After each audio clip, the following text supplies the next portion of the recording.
غلامانو بیا خپله غلامي ثابته کړه. احمد مسعود د طالبانو پر ضد روسیې څخه د همکارۍ غوښتنه کړې. جزئیات هم دلته وګورئ او چینل سبسکرایب کړئ.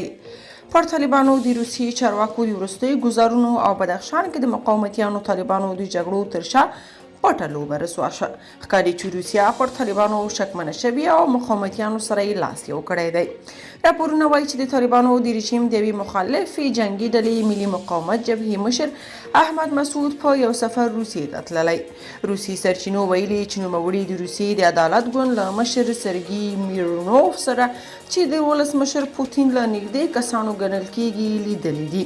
د دغې لیدنې پر مهال روسي سیاستوال له نوموړي ملاتړ ښودلی او د احمد مسعود او د نوموړي د پلار ستاینه یې کړې ده. یاد دې وي چې نن ورځ د روسیې د ملي امنیت سلاکار هم ویلي چې افغانستان کې بعد د ثبات راتګ کلونه وخت ونیسي. ویل شوي چې دغه ګوند مشر احمد مسعود ته په روان مني کې د یوې غونډې د بللو او وینا فرصت برابرېدو ژمنه هم کړې ده. روسیې ته تر دې مخکې هم د احمد مسعود او د هغې د نږدې سیاسي ملګري امرالله صالح د سفرونو خبرونه هم ورکړل شوي وه. د طالبانو خلاف د دغې جنګي ډلې مشران چې اصلي مرکز تاجکستان ګڼل کیږي له سیمه ییزو هیوادونو سره له ښو اړیکو برخمنیت شوي دي.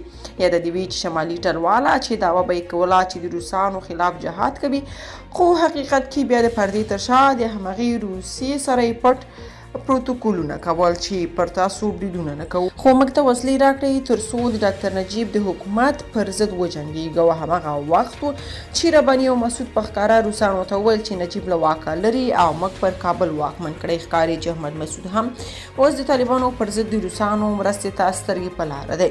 طالبان بیا وایي چې د مقاومت ډله د دوی پر ضد جګړې توان نه لري او که چېرته سر پورته کړي نو وبه ځپل شي. ځینې شنونکي باور لري چې د روسیې په ګډون بېلابېل سیمه ییز او نړیوال قدرتونه په هممهاله توګه له طالبانو او د دوی له مخالفو سره د خپلو نیابتي لوبو او موخو د مخته وړلو لپاره اړیکې فعاله ساتلي او راتلونکو تحولاتو ته په کتو ورڅخه د استفادې نیت لري.